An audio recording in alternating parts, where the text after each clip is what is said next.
राम राम मेरे फौज भाई, दुआ सलाम बस सब्सक्राइब में याद रखना। पेपर इतना देरी के स्टार्ट करते हैं, पेन कॉपी हाथ में लेना। चलो स्टार्ट करते हैं। बस इतना याद रखना, जो भी आपके सामने क्वेश्चन है वो एग्जाम के लिए इम्पोर्टेंट है। मैं फालतू क्वेश्चन नहीं देता, जो भी अपने आर्मी से रिलेटेड है, पिछले एग्जाम में कुछ पूछे गए उन पर बेस, या फिर अच्छे क्वेश्चन आने वाले एग्जाम में पूछे जा सकते हैं उन पर बेस। जो भी आपके सामने मैटर है वो कुछ भी फालतू नहीं है, ना ही ज़्यादा ना ही कम, एकदम नपातुला सिलेबस है, नपेतुले क्वेश्चन है। ठीक है, तो बिना देरी किए स्टार्ट करते हैं। देखिए, आप पेन और कॉपी लेके बैठना और अपना आकलन करना, आप कितने का आंसर सही दे पाते हो। एक क्वेश्चन देखा, वीडियो देखने को, एक क्वेश्चन देखा, वीडियो को पॉज करो फिर आंसर लो, कैलकुलेट करो कितना सही हो कितना गलत हो। ठीक है, वीडियो को पॉज करना फिर आंसर देना, फिर वीडियो को पॉज करना फिर आंसर देखना है। देखिए जी, पहला क्वेश्चन, 4 अंकों की छोटी से छोटी संख्या जिसमें 10, 12, 15 का भाग देने पर शेष 5 बचे, 5 शेष बचे। आपको पहले बताना वह छोटी से छोटी संख्या जिसमें 10, 12 और 15 का भाग पूरा पूरा जाए, वह छोटी से छोटी संख्या जिसमें 10, 12 और 15 का पूरा पूरा भाग जाए। भीतर से जवाब दिया, बोले सर वो तो लेस होगी। हाँ जी, लेस होगी, लेस है, इनका लेस है। देखिए जी, 10, 12 और 15 का लेस है, लेस है प्राप्त होगा 60, लेस है इनका 60 है। हाँ या नाम जवाब देना मन ही मन में, क्या 60 वो संख्या है जिसमें 10, 12 और 15 का भाग जाएगा पूरा पूरा? बोले हाँ। अच्छा, 60 क्या 4 अंकों की छोटी से छोटी संख्या है? ना। ये कितने अंकों की है? तो 2 अंकों की है। तो चलो मन ही मन में बताना, 4 अंकों की छोटी से छोटी संख्या कितनी होती है? 1000। 4 अंकों की छोटी छोटी संख्या 1000 है। सपोज यदि इस 1000 में भाग जाएगा पूरा पूरा 60 का, तो शेषफल प्राप्त होगा 0। चलो बहुत बढ़िया, देखते हैं। देखो 60 का भाग देते हैं, 60 एकम 60, बचे तेरे 40, उतारी 0, हाँ सर उतारी 0, 4 6 36, 360, शेषफल 40। एक बात बता, इस शेषफल प्राप्त क्यों होता है? क्योंकि 1000 में 40 फालतू था, एक्स्ट्रा था 40। यदि 1000 में 40 कम होता तो 60 का भाग जाता पूरा पूरा, लेकिन 40 कम करने पर संख्या पहुंच जाएगी 3 अंकों की 960, जो 3 अंकों की मुझे चाहिए 4 अंकों की। आप 40 नहीं घटा सकते। ठीक है, तुक्केबाजों का मैंने इलाज कर रखा है। ऑप्शन आप जब वीडियो को पॉज करके जब आंसर देते हो तो ऑप्शन मिलाना। ठीक है, तुक्केबाज, हाँ कुछ तुक्केबाज ऐसे होंगे, 1000 प्लस 40, अच्छा 1040, 5 और जोड़ना, अच्छा जी 1045 आंसर है। ठीक है, तुक्केबाजों का मैं इलाज करता हूँ। आप सही एकदम एक्यूरेट आप आकलन करना, होता कितना आपका 20 में से कितने क्वेश्चन कर पाते हो। देखो जी, 40 नहीं घटा सकता, कारण जैसे 40 घटाएंगे संख्या पहुंचेगी 960, और 960 3 अंकों की है, मुझे कितनों की चाहिए? 4 अंकों की। तो आप 40 नहीं घटा सकते, फिर क्या करें? इस 40 में कुछ इतना जोड़ 60 बन जाए, उससे क्या होगा? संख्या पूर्णतः भाज्य होगी 60 से। 40 में कुछ इतना जोड़ के 60 बन जाए, 40 में जोड़ेंगे 20 जोड़ने पर 1020। ठीक है, यदि सवाल समझ रहा है तो मनी मन में जवाब देना, क्या 1020 में 60 का पूरा पूरा भाग जाएगा? जी हाँ, 40 में 20 जोड़ने पर 60 प्राप्त होती है, तो 1020 में 60 का पूरा पूरा भाग जाएगा। चलो जी, मुझे कितना शेष, अच्छा भाग पूरा पूरा जाए मतलब शेषफल 0। मुझे कितना शेष बचाना है? 5। मुझे शेषफल बचाना है 5, तो इस 1020 में 5 जोड़ो, 1020 में 5 जोड़ो, संख्या प्राप्त होगी 1025। अपना आंसर 1025। ठीक है, अभी मैं आपसे सवाल करूंगा, जवाब देना, क्या 10 का भाग 1020 में जाएगा पूरा पूरा? जी हाँ। और 1021 में भाग देने पर शेषफल 1। क्या 12 का भाग जाएगा 1020 में? जाएगा जी। 1021 भाग देने पर शेषफल 1, 1022 में भाग देने पर 2, 1023 में भाग देने पर 3, तो फिर 1025 में भाग देने पर 5। 15 का भाग, क्या 15 का भाग 1020 में जाएगा पूरा? बोले हाँ 1020 में जाएगा। 1021 में देने पर शेषफल, 1021 में देने पर 1, 2, 1022 में देने पर 2, तो 1025 में भाग देने पर शेषफल 5। ठीक है, नेक्स्ट क्वेश्चन देखिए, वीडियो को पॉज करना, आंसर लेना, फिर अपना आकलन करना, कितनों का सही कर पाते हो आप। देखिए, एग्जाम के लिए इंपॉर्टेंट है। देखिए, देखो जी, 540 को कम से कम किस संख्या से गुणा किया जाए ताकि प्राप्त संख्या एक पूर्ण घन संख्या प्राप्त हो? 540 को कम से कम किस संख्या से गुणा किया जाए ताकि प्राप्त संख्या एक पूर्ण घन संख्या प्राप्त हो। ठीक है, 540 को पहले तो ये बताइए किस विधि से होगा, भाग विधि, गुणनखंड विधि, या फिर आपके कोई पास हो तो वो बताना। देखो जी, 540 को कम से कम किस संख्या से गुणा किया जाए ताकि प्राप्त संख्या पूर्ण घन संख्या प्राप्त हो।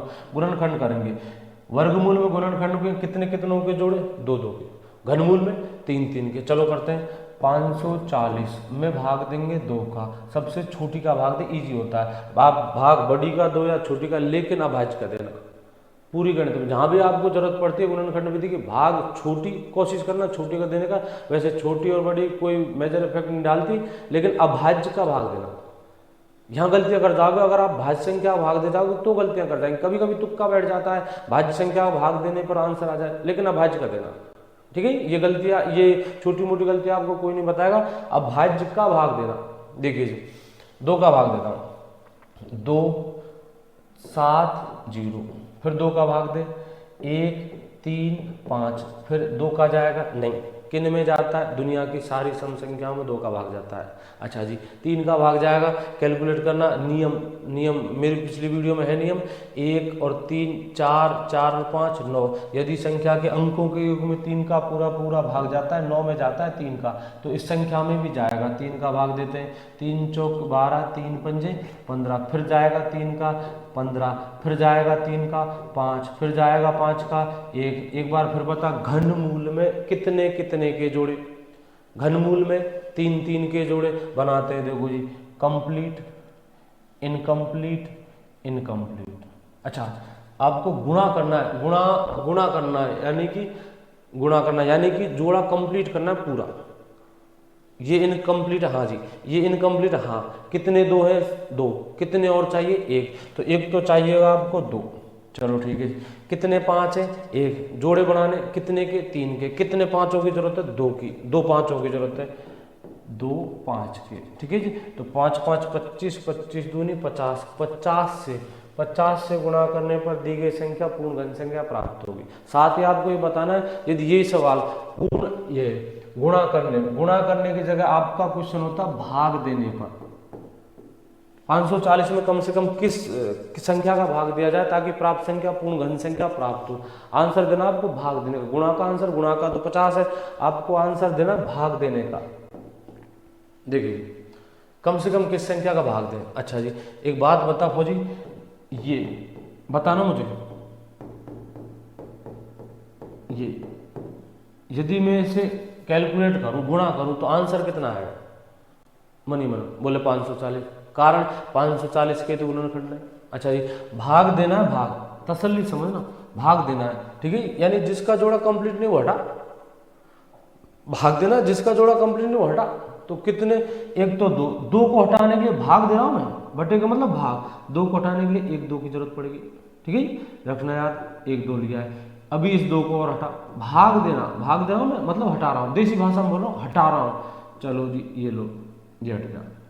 अच्छा, 3 मत हटा देना, 3 का तो जोड़ा कंप्लीट है, 3 ही हटा दे, ऊपर बचेगा क्या, इधर 5 भी हटेगा, 3 भी हटा दे, फिर तेरे पास क्या बचा, कम से कम तो 1 5 की जरूरत है।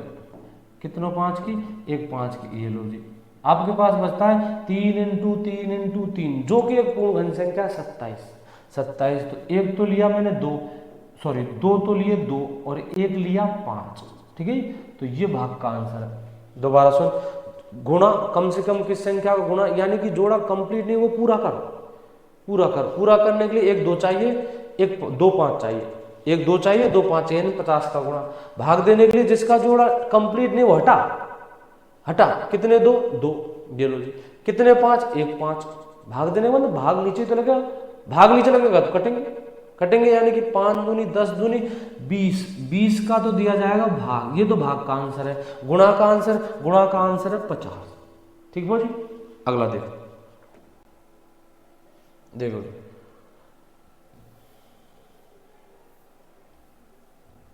देखिए, वह एक संख्या 9 व 11 दोनों से पूर्णतः विभाजित है, तो वह निम्न में से किस संख्या से हमेशा पूर्णतः विभाजित होगी। बहुत अच्छा सवाल है, मन में जवाब देना। देखो जी, एक संख्या 9 व 11 दोनों से पूर्णतः भाज्य है तो वह निम्न में से किससे पूर्णतः भाज्य होगी। देखिए एक एग्जाम्पल लेके समझाता हूं आपको। 2 और 3, ठीक है। एक संख्या 2 और 3 दोनों से पूर्णतः भाज्य है, जैसे कि 6 के यदि गुणनखंड करूं तो 2 × 3। जैसे सपोज एक और एग्जाम्पल लेते हैं 15, ठीक है। क्या 15 में 3 और 5 दोनों का भाग जाता है? जाता है। एक संख्या 3 और 15, 3 और 5 दोनों से पूर्णतः भाज्य है। एक बात बता यार, 15 के गुणनखंडी तो है ये। जो संख्या 9 व 11 गुणनखंडी तो है ये। जो संख्या 9 व 11 से पूर्णतः भाज्य, जो संख्या 9 व 11 से पूर्णतः भाज्य वो 99 से पूर्णतः भाज्य होगी, यानी कि 9 × 11। बहुत बढ़िया सवाल है आरबी के लिए। आरबी क्या है, कभी कभी बेसिक, बिल्कुल बेसिक ढूंढती है, बिल्कुल बेसिक, ठीक है। देखो जी, जो संख्या 9 व 11 से पूर्णतः भाज्य, क्या वो 9 + 11 से पूर्णतः भाज्य होगी? सब उदाहरण सबसे बढ़िया 99 ही लेता हूँ। 9 + 11 यानी कि 20, बता 20 का भाग जाएगा?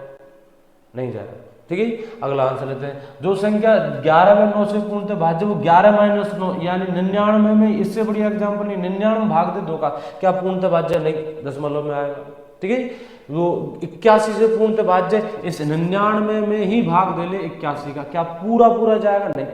अच्छा जी, इस 99 में भाग दूंगा मैं, ये 99 11 × 9, ये 99 ही है फौजी। 11 99 से 99 खत्म, भाग जाएगा पूरा।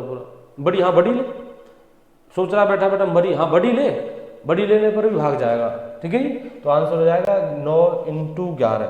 नेक्स्ट क्वेश्चन, ये देखना आप, जो भी सवाल है सब बेसिक से, आप तो बस इतना देखना कितना कर पाते हो।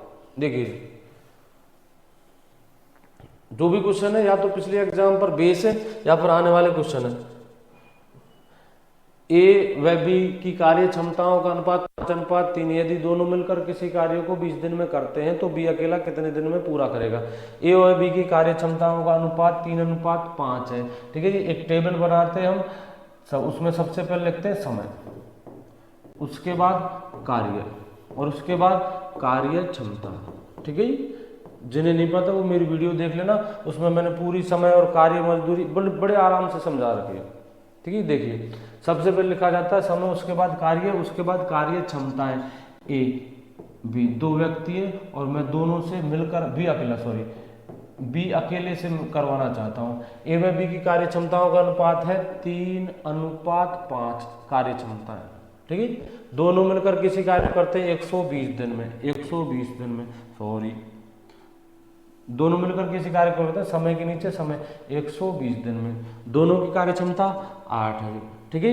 दोनों की कार्य क्षमता 8 है। थोड़ा सा आपको एक फॉर्मूला बोलना पड़ेगा, फॉर्मूला नहीं तो आप वीडियो देख लो ना, वहां से काम चल जाएगा, ठीक है। इतनी प्रैक्टिस करेंगे आप वैसे बता दोगे। बाकी अभी तो मैं फॉर्मूला, जिन्होंने नहीं कर रखा फॉर्मूला देखना।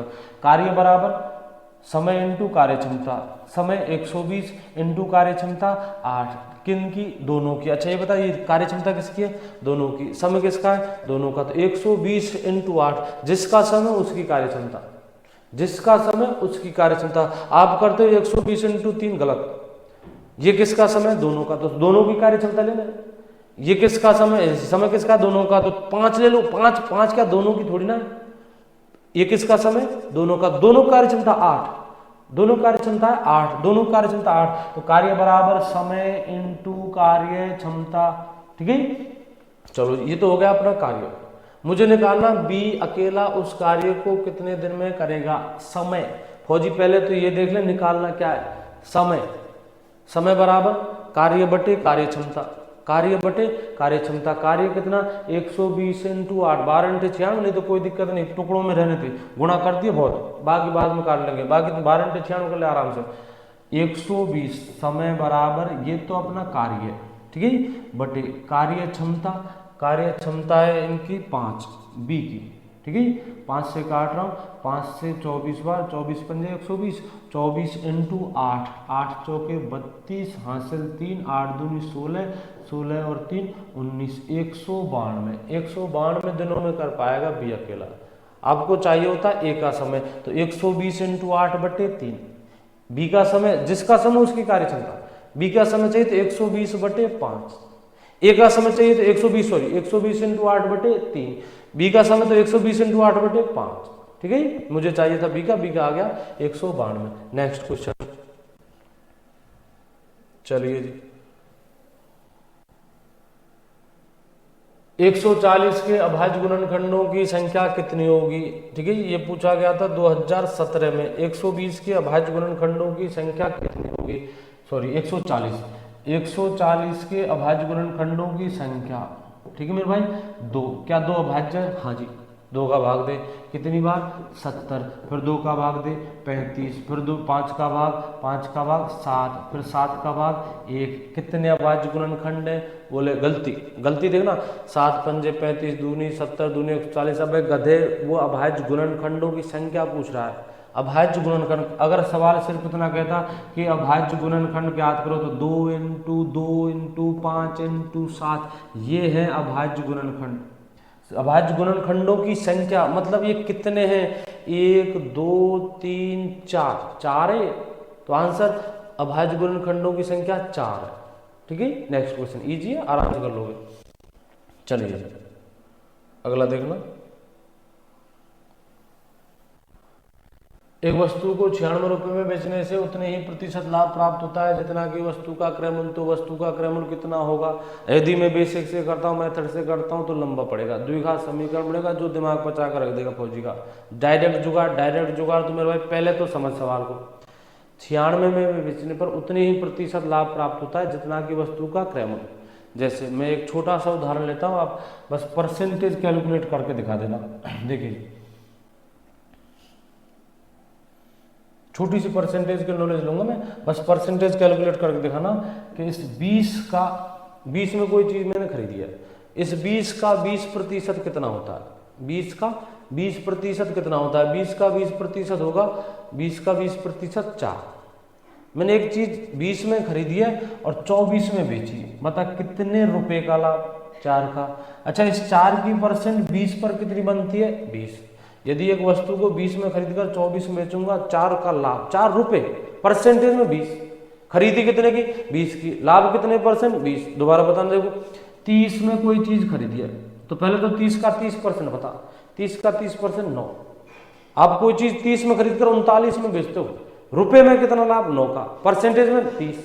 दोबारा इसका 10% एक जीरो निकाल दे, 3। 20% 6, 20% 6 तो 30% 9, ठीक है। 30% 9, 30 में खरीदकर 39 में बेचूं तो लाभ 30%। खरीदी कितने में? खरीदी 30% में। दोबारा देख, 40 में खरीदी, ठीक है, 56 में बेची, रुपये 56, लाभ 16 का। लाभ रुपया में 16, पैसे में परसेंटेज निकालेंगे। पहले ये बता 40 का 10% कितना होता है? 4। 10% 4 तो 20% 8। अच्छा 20% 8 तो 40% 16। 40% 16, रुपया 16, परसेंट 40, कितने परसेंट लाभ? 40। दोबारा देख, इसका 10% 4, 20% 8, 40% 16, परसेंट में 16, रुपया में 16, सॉरी परसेंट में 40, रुपया में 16। कितने परसेंट का लाभ? 40 का। खरीदी कितने में? 40, ठीक है। ऐसे मैं एक ऑप्शन उठाता हूं 60। यदि 60 रुपए में खरीदने पर 60% के लाभ पर 96 में बिक जाए तो यही आंसर है, ठीक है। अच्छा एक बात बता, 100 हो सकता है क्या? नहीं, कारण अब 96 में बेच रहे हो, लाभ कहां से होगा? क्रय मूल्य का ऑप्शन है, 100 खरीदी 96 में बेचेगा, लाभ कहां से होगा? में हानि होगी। 96 में बेचने पर लाभ प्राप्त होता है और खरीदी कितने में? 100 में। ऐसे तो हो ही नहीं सकता, ठीक है। 60 ऑप्शन लेता हूं। पहले तो ये बता 60 का 10% कितना होता है? आराम से 60 का 10% 6, एक जीरो निकाल देते हैं 10% निकालने के लिए। 60 का 10% 6, ठीक है। धीरे धीरे कैलकुलेट करना। 20% 12, ठीक है। 30% 18, 30% 18 तो 60% 36। आप 60 में खरीदकर 96 में बेचते हो, कितने परसेंट? रुपया में 36, परसेंट में 60।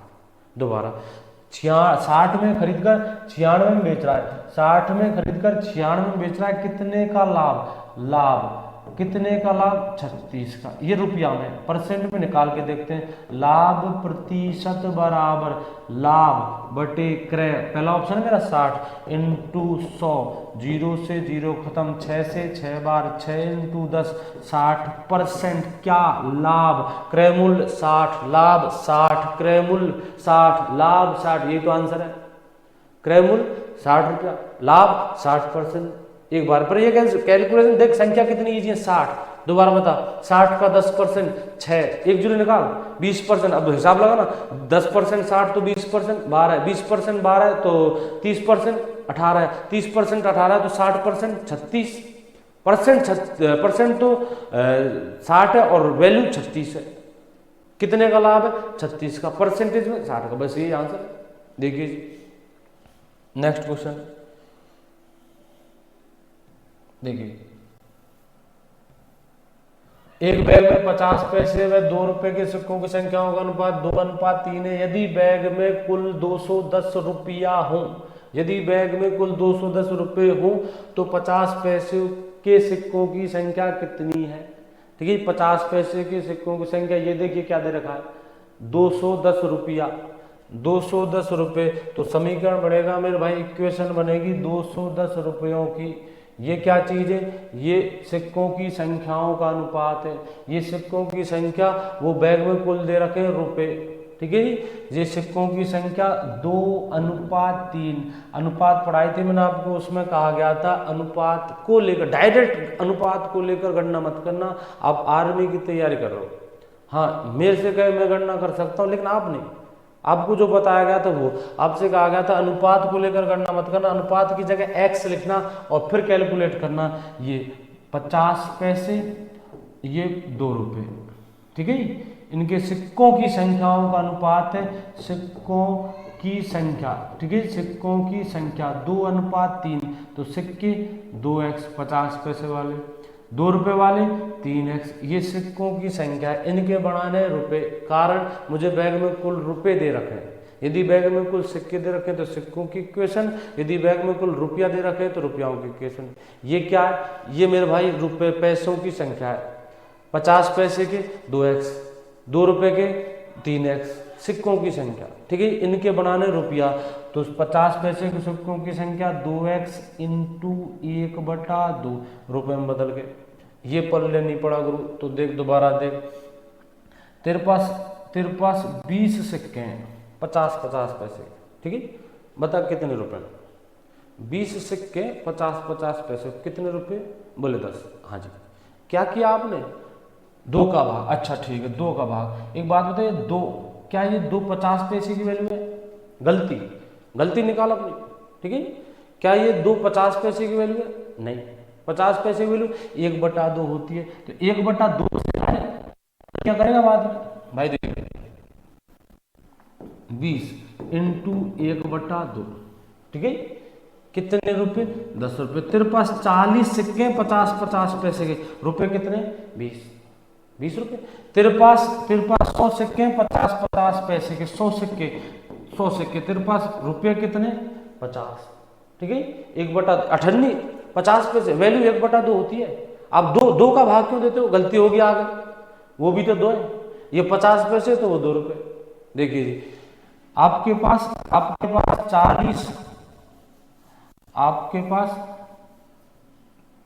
40 सिक्के 2-2 रुपए के, अब दे 2 का भाग। गलत, तेरे पास 40 सिक्के 2-2 रुपए के, तो टोटल रुपया 80। क्या किया? 2 से गुणा, ये 2, पहले भी 2 अब भी 2, फिर फर्क क्या रहेगा 50 पैसे में 2 रुपए? गलती कर रहा था, पहले भी 2 अब भी 2, वो 50 पैसे, 50 पैसे की रुपया वैल्यू 1/2, रुपये की वैल्यू 2 ही है। 25 पैसे की रुपया में वैल्यू 1/4, 2 रुपए की 2, 50 पैसे की 1/2, ठीक है। आपके पास 40 सिक्के 2 रुपए के, तो टोटल रुपया 80। आपके पास 30 सिक्के 2-2 के, तो टोटल वैल्यू 60। आपके पास 2x सिक्के हैं 50-50 पैसे के, रुपया तो 2x इंटू 1/2। आपके पास 3x सिक्के 2-2 रुपए के, रुपया टोटल वैल्यू 3x इंटू 2। ये पैसे रुपया, ये रुपया, टोटल रुपया 210 बन गया समीकरण। बस हल करना है। दोबारा एक बार फिर से देखना, देखिए जी, ये क्या है, सिक्के, रुपये बना, तो 2x इंटू 1/2 रुपए। क्यों बदलूं मैं रुपया में, रुपया दे रखे हैं, अगर देता सिक्के तो सिक्कों में बदलते, रुपया तो रुपयाओं में। ये क्या है, ये सिक्के, रुपया में बदल 50 पैसे तो 1/2, ठीक है। 3x सिक्के 2 रुपए के, रुपया में बदलेंगे तो 3x इंटू 2, टोटल रुपये 21। क्यों बनाऊं मैं, x की वैल्यू निकालने के लिए। क्या करूंगा, x की वैल्यू का मान निकलेंगे ना, और क्या करेगा। देखिए जी, ये 2 से 2 खत्म, x प्लस 6x बराबर 210 कितने हो गए, 7x, 7x बराबर 210, x बराबर 30, x का मान 30। जय हिंद, आ गया आंसर, नहीं x का मान आया, तेरा आंसर नहीं आया, x का मान। वो तेरे से पूछ गए 50 पैसों के सिक्कों की संख्या, 50 पैसे के सिक्के 2x, x की वैल्यू 30, 30 आंसर नहीं है, x की वैल्यू 30 है, तो 50 पैसे के सिक्कों की संख्या 2 इंटू 30, तेरा आंसर है 60, ठीक है। इजी क्वेश्चन था, एक बार फिर देखना, दोबारा रिवाइंड करना वीडियो को। देखिए नेक्स्ट, 4 tan थीटा बराबर 3 हो तो cos थीटा, ये इजी है। देखिए 4 tan थीटा बराबर 3 हो तो cos थीटा की वैल्यू, पहले तो मुझे tan थीटा का फॉर्मूला बोलते पाइथागोरस थे, लंबकर्ण आधार में। tan थीटा बराबर होता क्या है, tan थीटा बराबर, बोले सर लंब बटे आधार, चलो बढ़िया। अब cos थीटा का फॉर्मूला बोलते, cos थीटा बराबर आधार बटे कर्ण, चलो ठीक है जी। tan थीटा बराबर होता है लंब बटे आधार। अच्छा वो क्या कह रहा है, 4 tan थीटा बराबर 3, तो tan थीटा बराबर 3/4। अब इनकी कंपेयर कर दोनों को।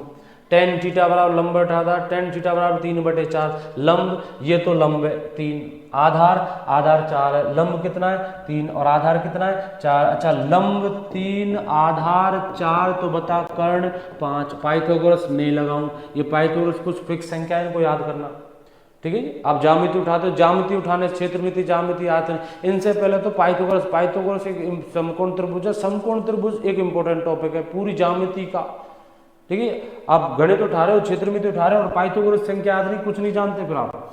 देखिए जी, इन पाइथागोरस संख्याओं को याद करना, मैं लिख रहा हूं, याद करना।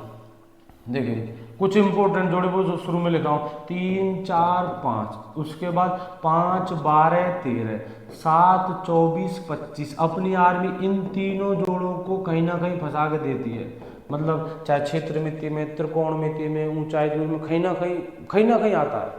देखिए जी, एक बात बता, एक समकोण त्रिभुज की सबसे बड़ी भुजा कर्ण होती है, हाँ जी कर्ण होती है। इन तीनों में सबसे बड़ी भुजा कितनी है 5, बस यही कर्ण है, यही कर्ण है, ठीक है। इन तीनों में कर्ण 13, इन तीनों में कर्ण 25 है, ठीक है जी। चलो बता, ये तो हुआ लंब, कंपेयर कर, tan थीटा बराबर लंब बटे आधार, tan थीटा बराबर 3/4, तो बता लंब कितना है, लंब 3, ये क्या है, ये आधार है। अच्छा लंब 3, ये तो लंब, ये आधार, तो फिर कर्ण 5। क्यों कैलकुलेशन करूं मैं पाइथागोरस से, सीधा बता, लंब 3 आधार 4, तो फिर कर्ण 5, आधार कितना 4, कर्ण 5, ये ले 4/5, ठीक है। चलो जी नेक्स्ट देखिए, घातांक से 5 की घात 2 उस पर घात 3, 5 की घात 2 उस पर घात 3, मुझे वैल्यू निकालनी है। 5 की घात 2 उस पर घात 3 बराबर 5 घात x, x का मान निकालना है। देखिए जी, देखिए जी, 5 पर घात 2 उस पर घात 3 बराबर 5 की घात x। एक नियम घातांक इंपोर्टेंट में से एक नियम, जब घात पर घात हो तो घातों को गुणा करते हैं। घात पर घात, एक अलग मैटर और होता है, घात की घात 5 की घात 2 उसकी घात 3, ये तो हल की जाती है ऊपर से। पहले हल करेंगे 2 की घात 3, 2 की घात 3 मतलब 8, 2 इंटू 2 बराबर 8। ये घात पर घात है, घात की घात नहीं है। जब घात पर घात हो तो घातों को गुणा करते हैं। जब घात की घात हो तो घातों को ऊपर से हल करते हुए लाते हैं। घात पर घात तो इसकी वैल्यू आएगी 5 की घात 6 बराबर 5 की घात x। नियम घातांक का, यदि आधार समान हो तो घात भी समान होती है। उल्टा, यदि घात समान हो तो आधार भी समान होते हैं। क्या आधार समान है? हाँ जी, 5 बराबर 5, तो घात भी समान होंगे। x की वैल्यू 6। चलिए जी नेक्स्ट क्वेश्चन देखिए।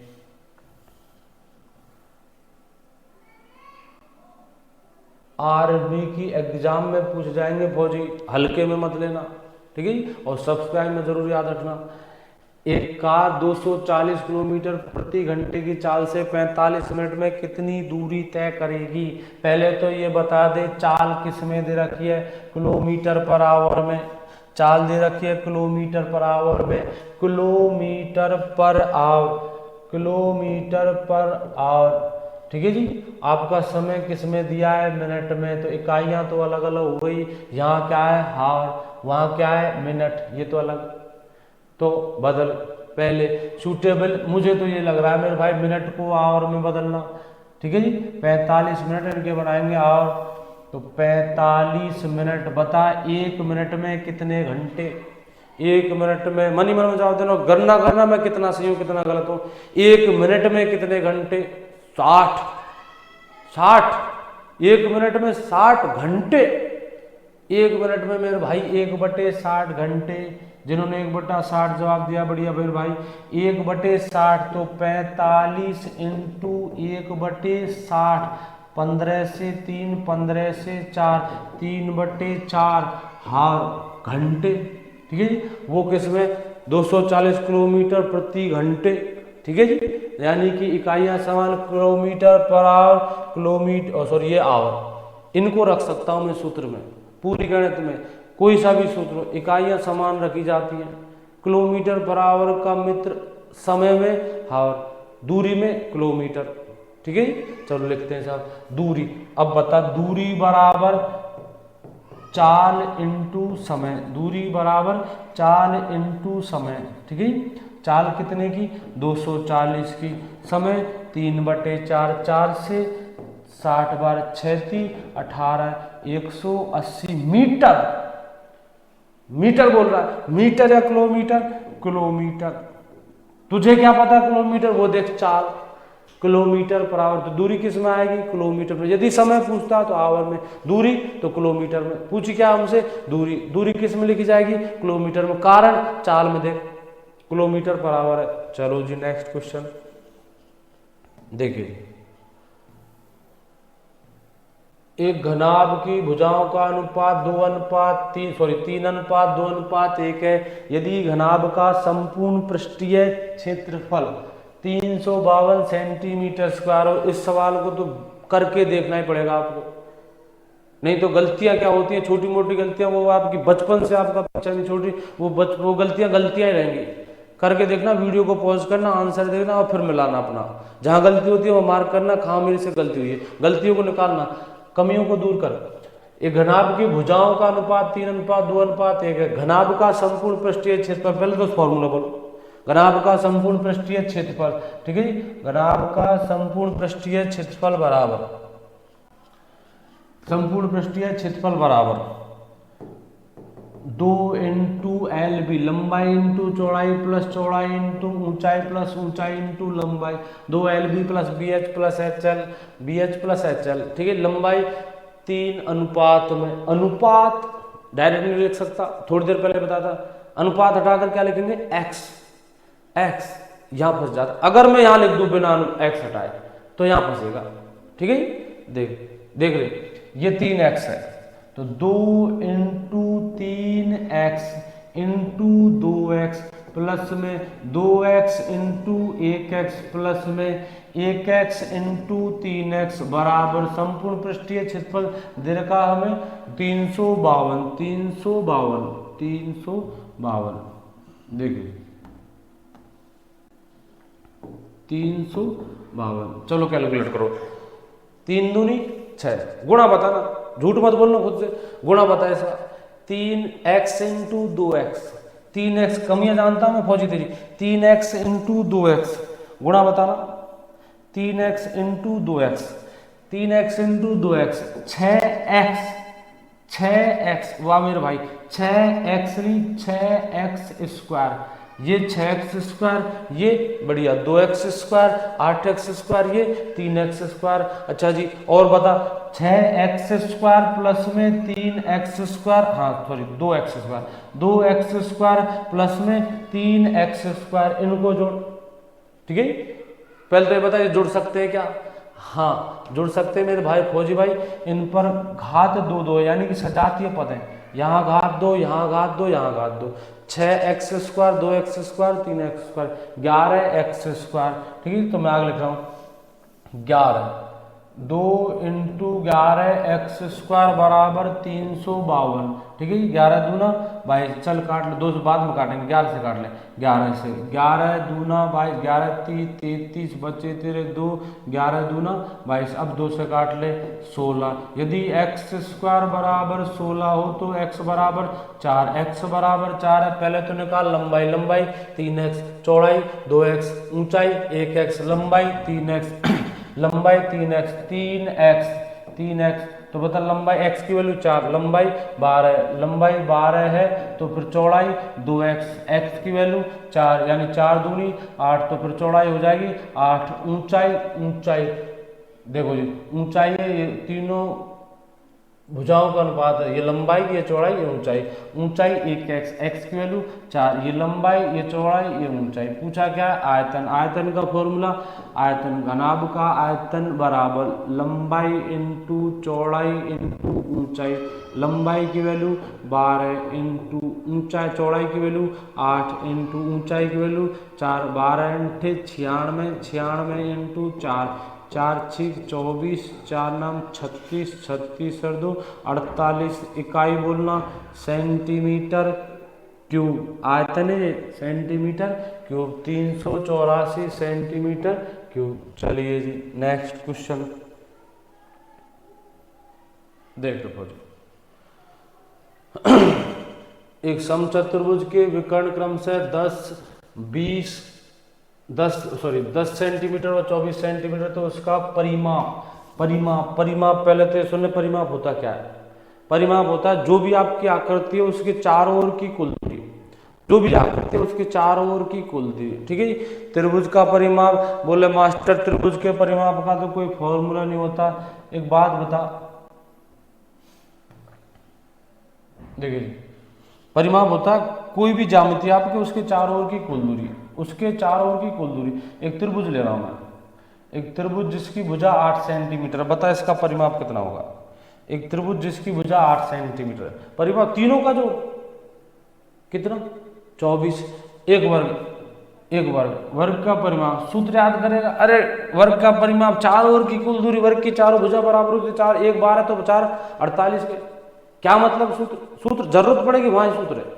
ठीक है, देख रहे एक वर्ग की भुजा, एक वर्ग की भुजा 9 की है, एक वर्ग की भुजा है 9 की। देखिए जी एक वर्ग की भुजा है 9 की, तो परिमाप 1 9 तो 4 36, 1 8 है तो 3 3 24, ये परिमाप होता है। समचतुर्भुज का परिमाप तो पहले तो भुजा निकले, और उससे पहले पता समचतुर्भुज होता क्या है? समचतुर्भुज, समचतुर्भुज वह चतुर्भुज जिसकी चारों भुजाएं समान हो और आमने सामने की समांतर हो, चारों भुजाएं समान और आमने सामने की समांतर हो। इस सवाल को करने से पहले एक बात बता, क्या समचतुर्भुज के विकर्ण एक दूसरे को 90 डिग्री पर क्रॉस करते हैं? हाँ जी, याद करना पड़ेगा। समचतुर्भुज के विकर्ण एक दूसरे को 90 डिग्री पर काटते हैं, और 90 डिग्री आते दिमाग में आ जाना चाहिए पाइथागोरस। ठीक है, 90 डिग्री आते, 90 डिग्री के सामने भुजा कर्ण कहलाती है। कर्ण का फॉर्मूला, कर्ण बराबर रूट आधार स्क्वायर प्लस लंब स्क्वायर, रूट आधार स्क्वायर प्लस लंब स्क्वायर। ठीक है, अच्छा और एक और बात बता, क्या समचतुर्भुज के विकर्ण एक दूसरे को समद्विभाजित मतलब 2 भागों में बांटते, बराबर बराबर समद्विभाजित करते? बोले हाँ, याद करना पड़ेगा, नौकरी ऐसे थोड़ी ना मिल जाती, याद करना पड़ेगा। 10 सेंटीमीटर का पूरा है तो हाफ 5 उधर 5 ऊपर, 24 सेंटीमीटर का पूरा है तो हाफ 12 नीचे 12 ऊपर। ठीक है जी, क्या ये समकोण त्रिभुज है? जी हाँ। 90 डिग्री के सामने भुजा कर्ण, कर्ण। ठीक है जी, एक आधार एक ऊंचाई, या फिर इसे आधार इसे ऊंचाई, ये तो बदलती है, डिपेंड करता है आप किस कोण को लेकर गणना कर रहे हो। लेकिन कर्ण नहीं बदलता, कर्ण सबसे बड़ी भुजा रहेगी। एक समकोण त्रिभुज की सबसे बड़ी भुजा कर्ण। अभी लिखाया था मैंने 3 4 5, 5 12 13, तो बता कर्ण कितना होगा 13। समचतुर्भुज की 4 भुजाएं समान होते हैं, 1 13 तो 4, 4 13 चौके 52, 1 13 तो 4, 4 हो जाएंगे 3 52। ठीक है जी, आगे बढ़ते हैं। देखिए देखिए, दो वृत्तों की त्रिज्याओं का अनुपात 1:2 है, तो उनकी परिधियों का अनुपात, पहले तो बता त्रिज्या 1D या 2D या 3D, 1 डायमेंशन, 2 डायमेंशन, 3 डायमेंशन। ठीक है, क्षेत्रफल 2D में होता है, आयतन 3D में होता है, 3 डायमेंशन होता है, बाकी जो कुछ भी है। क्षेत्रफल किसका गुरु? सभी का, जिसका भी नाम के पीछे होना चाहिए क्षेत्रफल। आयतन किसका? किसी का भी नाम के पीछे होना चाहिए आयतन। आयतन तो होता है 3D में, क्षेत्रफल होता है 2D में, बाकी सब 1D में। ये क्यों बता रहा, हमें सवाल में काम आएंगे। देख 1D से 1D में जा रहा है, त्रिज्याओं का अनुपात 1:2 है, और परिधियों का अनुपात पूछा है।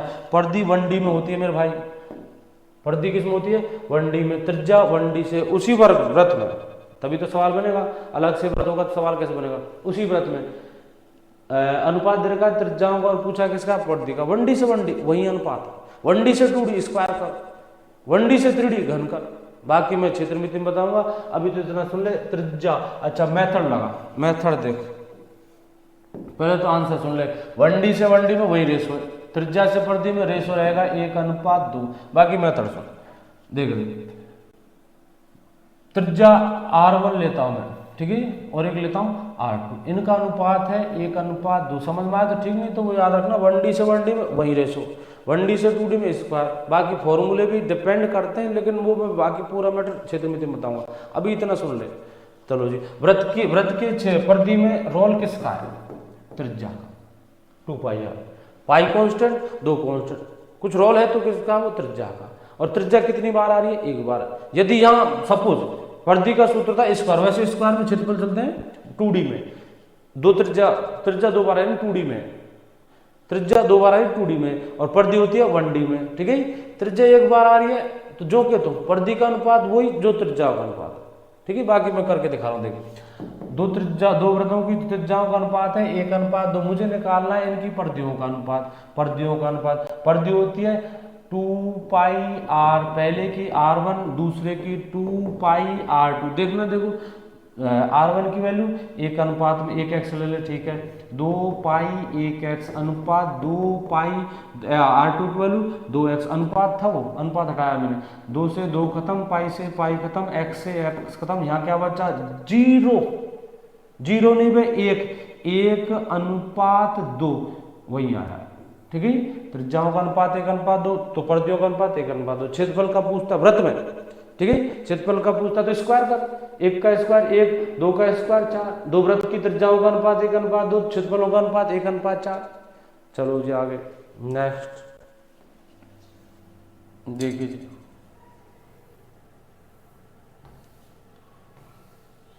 5 से भाज्य 8 संख्या, सॉरी 5 क्रमागत 8 से भाज्य संख्याओं का औसत 128 है, सबसे बड़ी। 5 क्रमागत 8 से भाज्य संख्याओं का औसत 128 है। 5 क्रमागत संख्या है और 8 से पूर्णतः भाज्य। पहले तो ये बता, क्या ये समांतर श्रेणी में होंगी या नहीं होंगी? ठीक है, वो जो जुगाड़ पानी शॉर्ट वगैरह वो समांतर श्रेणी में लगते हैं। पहले तो ये क्लियर कर, क्या ये समांतर श्रेणी में है? ठीक है, 8 से भाज्य लगातार, 8 से भाज्य तो मैं उठपटांग ले सकता हूँ, लेकिन लगातार 8 से भाज्य, सबका अंतर 8 करेगा, और सीरियल वाइज है, लगातार कह रहा है, चिल्ला कर लगातार। इसने तो नहीं लिखा 5 क्रमागत, सॉरी ये रहा 5 क्रमागत 8 से भाज्य औसत बीच वाली, जो कितनी दे रखी है? 128, वो दे रखी है हमें 128। ठीक है, इसकी वैल्यू है 128। ये 128 है, तो अगली 8 जोड़ने पर, उससे अगली 8 जोड़ने पर, इससे छोटी 8 घटाने पर, उससे छोटी 8 घटाने पर, हमसे पूछिए सबसे बड़ी 128 और 8 136, उससे बड़ी और जोड़ दे 8, ठीक है, टोटल जोड़ गए तेरे 16, तो 136 और 8 144। एक बार फिर से देखिए 5 क्रमागत संख्या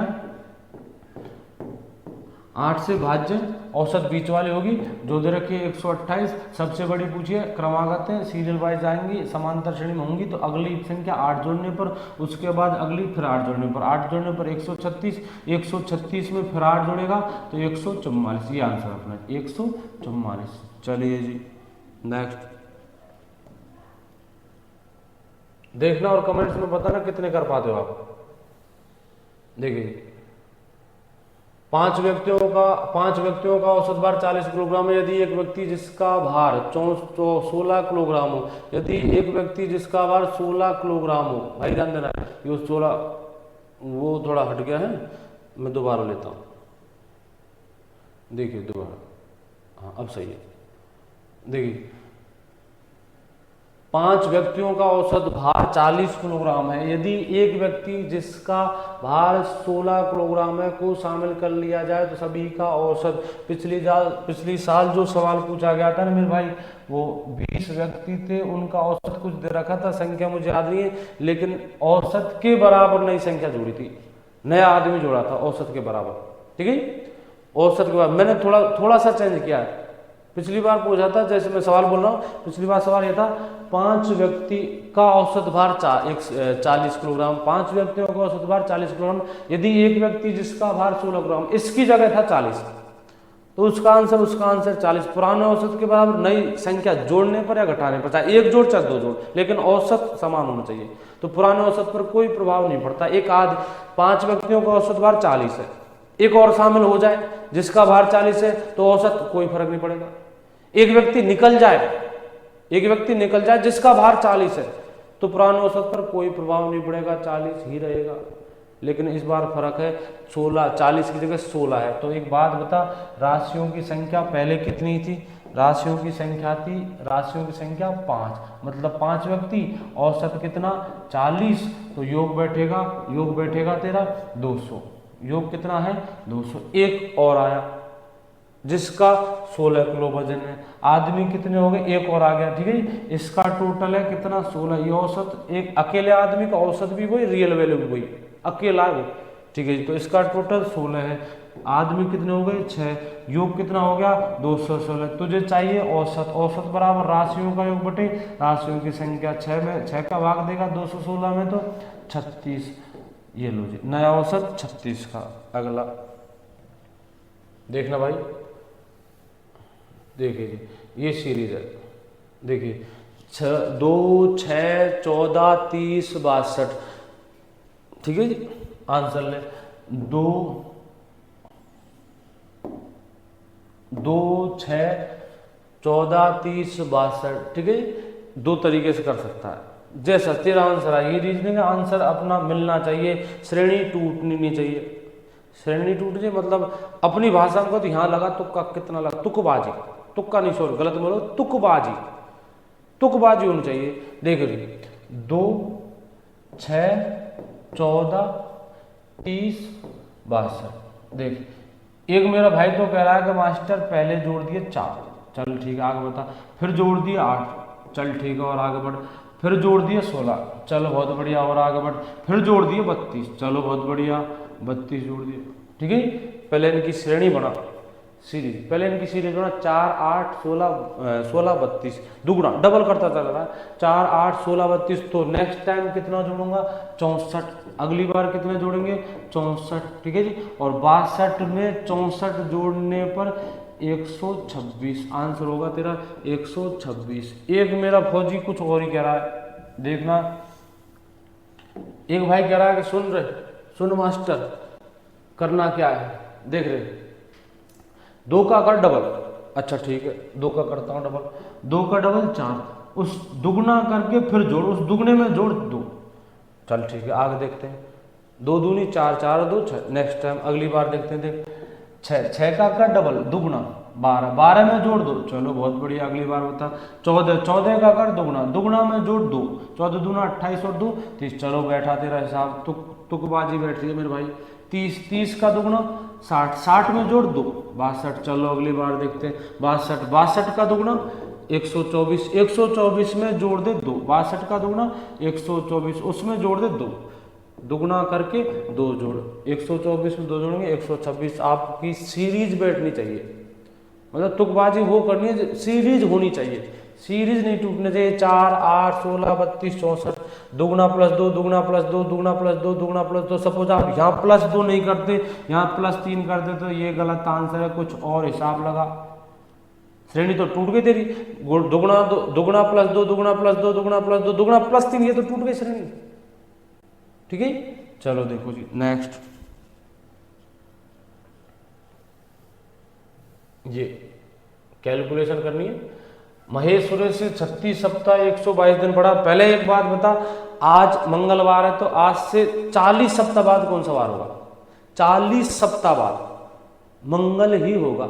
7 दिन बाद वार रिपीट होते हैं, 40 सप्ताह बाद वही वार होगा, 50 सप्ताह बाद वही वार होगा, 100 सप्ताह बाद वही वार होगा। सप्ताह बोल रहा है तू, सप्ताह, 40 सप्ताह बाद वही वार होगा। ठीक है, और देख महेश सुरेश से 36 सप्ताह 122 दिन बढ़ा है, इनका कोई इफेक्ट नहीं पड़ेगा 36 सप्ताहों का, 36 सप्ताहों का कोई फर्क नहीं पड़ेगा। फिर फर्क किसका पड़ेगा? 122 का। 122 में भाग किसका देंगे? 7 का। क्यों देंगे? 7 दिन बाद बार रिपीट होते हैं इसलिए देगा 7 का भाग। 122 में 7 का भाग देंगे, 7 एकम 7 बचे तेरे 5, 7 7 49, शेषफल कितना बचता है? 3। शेषफल को चाटेगा नहीं मेरे भाई, शेषफल ही ले जाएगा तुझे आंसर तक। पहले ये बता, महेश बड़ा या सुरेश बड़ा? महेश सुरेश से 36 सप्ताह 122 दिन बढ़ा, यानी कि महेश बड़ा है। जो बड़ा है उसे पहले, जो छोटा है उसे बाद में। फर्क क्या पड़ेगा? कैलकुलेशन इजी होगी, दिमाग संतुलन में रहेगा। मैं आपको 2001 का वार देकर 2012 2 का पूछूं तो प्लस करूं या माइनस? हाँ, इसलिए कहा था बड़े प्लस। 2007 का वार देकर मैं आपसे 2007 का वार देकर 2009 का पूछूं, ये बड़ा है ये छोटा है, तो प्लस करूंगा या माइनस? प्लस। कितने प्लस? 3 प्लस। किस में प्लस? इसका वार देख, महेश का जन्म किस वार को हुआ? यदि सुरेश का जन्म सोमवार को, अच्छा छोटे का दे रखा है सोमवार, तो फिर बता प्लस करूं या माइनस? माइनस। उल्टा चल रहा हूं मैं, बड़े पर जा रहा हूं तो -3। ठीक है जी, -3 करने पर सोमवार से -3 कर, एक बार पीछे रवि, फिर एक पीछे शनि, फिर एक पीछे शुक्र, या फिर -3 कर या +4 कर। +4 कर थोड़ी क्या फास्ट कैलकुलेशन होती है। सोम मंगल बुध बृहस्पति शुक्रवार। ठीक है, एक बार फिर से, ये जो सप्ताह है ना, ये आपका आंसर पर कोई फर्क नहीं पड़ेंगे। कैसे? आप सप्ताह, पूरी सप्ताह कैलकुलेट कर रहे हो, 7 दिन बाद वार रिपीट होता तो सप्ताहों का इफेक्ट क्या डालेगा? आज रविवार है, आज से 235 जितनी भी सप्ताह है, 235 सप्ताह बाद रविवार ही होगा। फर्क किनका पड़ता है? सप्ताह दिनों का। 122 दिन, 122 में भाग दे 7 का, शेषफल कितना बचता है? 3। ये रिमाइंडर ही मेरे भाई कैलकुलेशन तक ले जाएगा, आंसर तक ले जाएगा। बड़ा कौन है? महेश। बड़े को पहले लिखना, सुरेश को बाद में लिखना। बाकी कैलेंडर के टॉपिक देखना, कैलेंडर की वीडियो में सब कुछ समझा रखा है। सुरेश बड़ा है या छोटा है? छोटा है। जिसका वार दे रखा है सोमवार, मुझे निकालना महेश का। बड़े पर जा रहा हूँ, मतलब बैक जा रहा हूँ, बड़े का जन्म पहले हुआ है, छोटे का बाद में हुआ है, तो मैं पहले बैक जा रहा हूँ तो माइनस करेंगे। माइनस कितने बार? 3 बार। किस में से? सोमवार में। सोमवार से 3 माइनस करेंगे तो शुक्रवार। चलिए जी नेक्स्ट। एक घड़ी में 10-30 मिनट हो रहे हैं तो उसके दर्पण प्रतिबिंब में कितना समय प्रतीत होगा? दर्पण प्रतिबिंब का समय निकालना है। ठीक है, दर्पण प्रतिबिंब का समय निकालने के लिए किस समय से घटाएंगे? 11:60 में से। समय कितना है? 10:30। 10:30 में से 11:60 को घटाएगा, कितना बचेगा? 1:30। आंसर 1:30 ईजी है।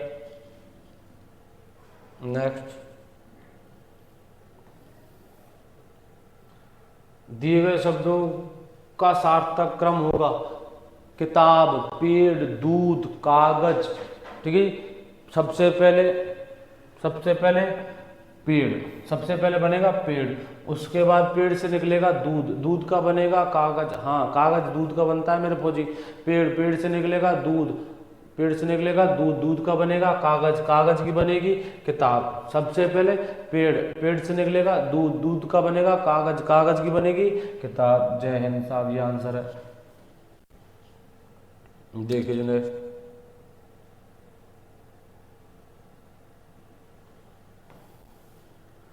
जिस प्रकार शेर का संबंध शावक से, शेर के बच्चे को शावक कहते हैं, तो घोड़े के बच्चे को मेमना कहते हैं। बछड़ा गाय के बच्चे को कहते हैं, घोड़े के बच्चे को मेमना कहते हैं। शेर के को शावक कहते हैं, घोड़े के बच्चे को मेमना कहते हैं। तो मेमना आंसर है मेरे फौजी, मेमना आंसर है। देखिए जी, मेमना आंसर है। ठीक है जी। तो आप जितने भी क्वेश्चन कर पाते हो, जितने भी आपने किए, बस कमेंट्स में ज़रूर दिखाना। अगली वीडियो कल डालूंगा मैं, वही शाम के लगभग समथिंग 8 बजे के समथिंग। ठीक है जी। चलो जी, जय हिंद, जय भारत।